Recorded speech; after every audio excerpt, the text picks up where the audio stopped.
अस्सलाम वालेकुम प्यारे बच्चों, आप सब कैसे हैं। मैं उम्मीद करती हूँ कि आप सब खैरियत से होंगे। मैं आपकी टीचर बुशरा नासिर आपके सामने उर्दू की क्लास में मौजूद हूँ। तो बच्चों, जैसा कि आप जानते हैं कि हम अपनी उर्दू की क्लास में उर्दू के हरूफ की प्रैक्टिस सीख रहे हैं और हमने अभी तक अलिफ से ये तक के तमाम हरूफ जो हैं उनकी बनावट, उनकी पहचान, उनकी लिखाई और उनसे बनने वाली चीज़ों के बारे में हम अच्छी तरह से जान चुके हैं। और इसके अलावा हमने इन हरूफ के जो आदि इश्काल हैं उसके बारे में भी हम पिछली जमात में पढ़ चुके हैं। आपको याद होगा कि पिछली जमात में हमने बे ग्रुप के तमाम जो 5 हरूफ हैं, बे, पे, ते और से, इनकी आदि इश्काल जो है उनके बारे में हम सीख चुके हैं। मैं उम्मीद करती हूँ कि आप घर पे उसकी प्रैक्टिस कर रहे होंगे और आप ये जान चुके होंगे कि हमने हरूफ को जो है वो आदि शक्ल में कैसे लिखना है। ठीक है, तो इससे पहले हम अपनी पिछली क्लास में बे से लेकर से तक के जो हरूफ हैं वो हम अपने कंप्लीट कर चुके हैं।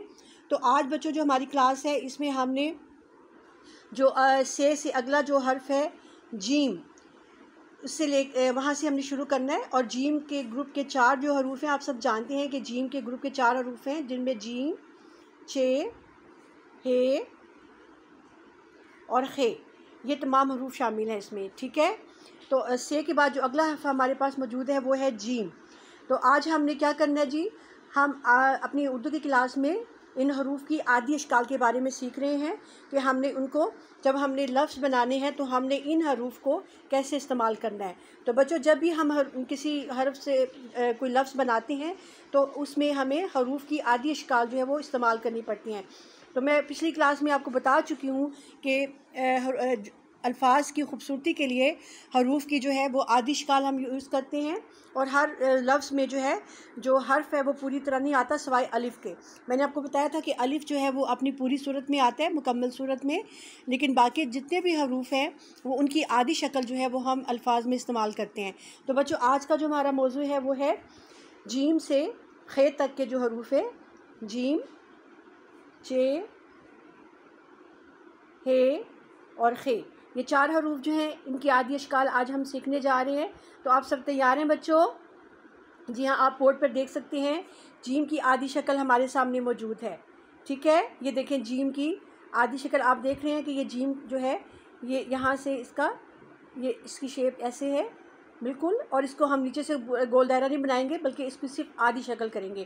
तो आप देख सकते हैं कि पूरे जीम के अंदर हमने एक नुक्ता देखा था। ठीक है, जीम के अंदर एक नुक्ता होता है, लेकिन जब हम इसकी आदि शक्ल बनाते हैं तो ये जो नुक्ता है ये जीम के नीचे आता है। क्योंकि ये देखिए, आप अगर इसकी एग्जैक्ट शक्ल देखें तो ये इसकी जो आदि शक्ल है इसके बिल्कुल नीचे एक नुक्ता आ रहा है। ठीक है, इसी तरह जब हम इसको आदि शक्ल में लिखेंगे इसकी, तो इसके नीचे एक नुक्ता आएगा। ठीक है, इसी तरह अब हमारे सामने है हर्फ चे। ठीक है, हर्फ चे के अंदर कितने नुकात हैं?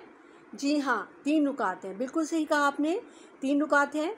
और लेकिन जब हम इसकी आदि शक्ल लिखेंगे तो इसके नीचे तीनों नुकात आएंगे, क्योंकि आप देख सकते हैं कि इसकी, अगर हम इसकी हाफ शक्ल इसको देखें यहाँ तक, तो यहाँ तक इसकी हाफ शक्ल है। ठीक है, तो इसके नीचे ये हरूफ आ रहे हैं। ठीक है, ये नीचे हरूफ आ रहे हैं। तो जब हम इसकी आदि शक्ल बनाएंगे, लिखेंगे, तो इसको हमने इस सूरत में लिखना है जैसे हमने जीम को लिखा, और इसके नीचे 3 नुक्ते होंगे, 1, 2 और ये 3।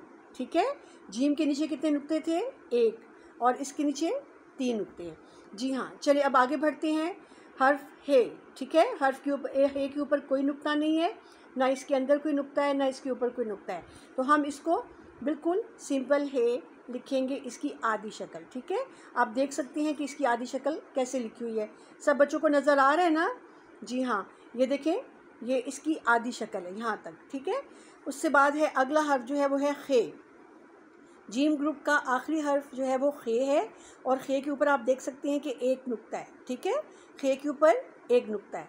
तो जब हम इसकी आदि शक्ल बनाएंगे तो इसका नुक्ता जो है वो ऑटोमेटिकली ऊपर आ जाएगा। ठीक है, जीम का नुक्ता इसलिए इसके नीचे आया है क्योंकि ये बिल्कुल इसकी हाफ शक्ल के बिल्कुल नीचे है, एग्जैक्ट नीचे है। ठीक है ना, इसी तरह छः के जो 3 नुकात हैं वो भी इसकी आदि शक्ल के बिल्कुल नीचे थे, लेकिन खे का जो नुक्ता है वो ऊपर है। तो लिहाजा जब हम इसकी आदि शक्ल बनाएंगे तो इसका नुक्ता जो है वो, इसका नुक्ता इसके ऊपर होगा। ठीक है, ये इसके ऊपर होगा। सब बच्चों को समझ आ गए? चलिए ठीक है, अब हम इसकी लिखाई का काम शुरू करते हैं बच्चों। जैसा कि आप जानते हैं कि हम पहले हरूफ को जो है हम डॉट्स के ऊपर इसको फॉलो करते हैं, इसके बाद हम इसको लिखते हैं। तो आज मैं आपको हरूफ को डॉट्स के ऊपर इसकी आदि अश्काल जो है बनाना बताऊंगी कि आपने इनको कैसे लिखना है। ठीक है, तो आप सब तैयार हैं? चलिए हम लिखना शुरू करते हैं। हमारे पास पहला कौन सा हर्फ है जी?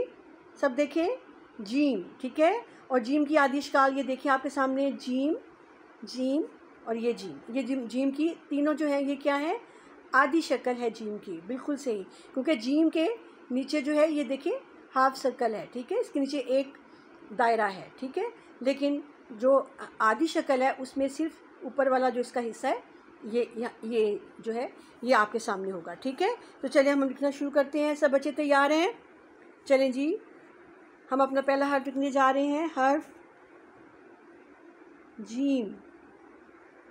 ठीक है, इसके नीचे कितने नुकात हैं? जी हाँ, एक नुक्ता है। शाबाश।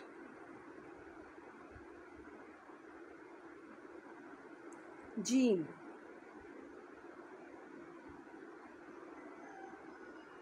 जीम। ठीक है बच्चों, सबको समझ आ गया कि हमने इसका आदि शक्ल कैसे लिखनी है? बिल्कुल सही। चलिए आगे चलते हैं। अगला हर्फ कौन सा है हमारे पास? चे। ठीक है, चे के अंदर कितने नुक्ते हैं जी? 3 नुक्ते हैं। शाबाश। जब हम इसकी आदि शक्ल लिखेंगे तो नुक्ते कहाँ चले जाएंगे? इसके नीचे आ जाएंगे। बिल्कुल सही। चलिए हम लिखने की कोशिश करते हैं इसको। बिल्कुल इसकी शेप वही जीम वाली है, लेकिन इसके नीचे 3 नुकात हैं। ठीक है, शेप बिल्कुल सेम है, वही है जो जीम की है, लेकिन इसके नीचे 3 नुकात हैं। ठीक है, ये चे है। ठीक है जी, चलें हमने चे भी लिख लिया। अब अगला हर्फ हम कौन सा लिखने जा रहे हैं? जी हाँ, अगला हर्फ हमारे पास है हे। ठीक है, हे के ऊपर कोई नुक्ता नहीं है, इसके अंदर भी कोई नुकात नहीं है। ठीक है, तो चलिए लिखने शुरू करते हैं हम इसको। हर्फ हे, हे की आदि शक्ल। ठीक है, हर्फ हे की आदि शक्ल है ये। चलें जी, अब हे भी हमने अपना कंप्लीट कर लिया। अब अगला हर्फ जो है हमारे पास वो कौन सा है जी? हर्फ खे। ठीक है, हर्फ खे। खे के ऊपर कितने नुक्ते हैं? एक नुक्ता है। बिल्कुल सही कहा आपने। तो जब हम इसकी आदि शक्ल लिखेंगे तो नुक्ता किधर जाएगा इसका? जी हाँ, बिल्कुल खे के ऊपर जाएगा। बिल्कुल सही है। चलिए मैं लिख रही हूँ, अब सब बच्चे गौर से देखें।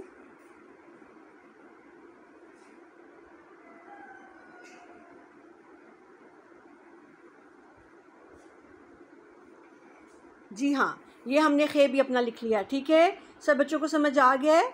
तो थोड़ा सा अगर हम इनको आगे से थोड़ी सी इसकी तफसील दे देते हैं कि जैसे अब हमने इसको डॉट्स पे लिखा है, तो अगर हमने खुद लिखना हो तो हम कैसे लिखेंगे?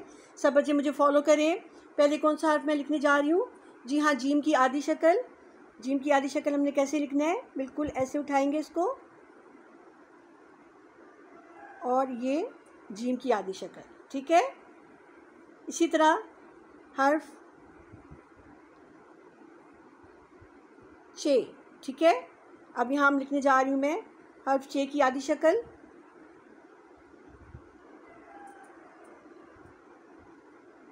ठीक है जी, उसके बाद अगला हर्फ क्या है इस ग्रुप का? तीसरा हर्फ, जी हाँ, हर्फ हे। ठीक है, इसकी आदि शक्ल मैं लिखने जा रही हूँ। ठीक है जी, और इस ग्रुप का आखिरी हर्फ जो है वो कौन सा है जी? खे, हर्फ खे। चलिए जी, मैं यहाँ पे खे की आदि शक्ल लिखने जा रही हूँ, खे। ठीक है, सबको समझ आ गया है? चले सही है। तो मैं उम्मीद करती हूँ कि आज की क्लास में जो हमने सीखा, यानी जीम, चे, हे और खे, इनकी आदि अश्काल हमने लिखी है। ठीक है, ये आप सामने देख सकते हैं, जीम की आदि अश्काल, जी हाँ, और ये चे की आदि अश्काल, बिल्कुल सही, जी हाँ, और ये हे की आदि अश्काल,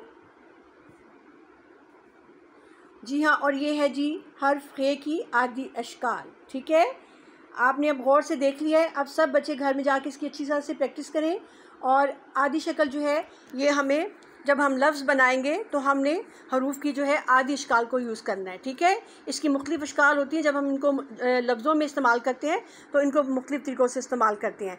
तो बच्चों, आज का काम यहीं तक था। मैं उम्मीद करती हूँ कि आपने आज का काम जो है वो सीखा होगा अच्छी तरह से। आज हमने जीम के ग्रुप के चारों हरूफ यानी जीम, चे, हे और खे की प्रैक्टिस की, उनके आदि अश्काल की प्रैक्टिस की, और मैं उम्मीद करती हूँ कि आपने इनको अच्छी तरह से सीख लिया होगा और आप घर जाके भी इसकी अच्छी से प्रैक्टिस करेंगे। तो बच्चों, इसके साथ ही मैं आपसे इजाज़त चाहती हूँ। अपना बहुत ख्याल रखें। अल्लाह हाफ़िज़।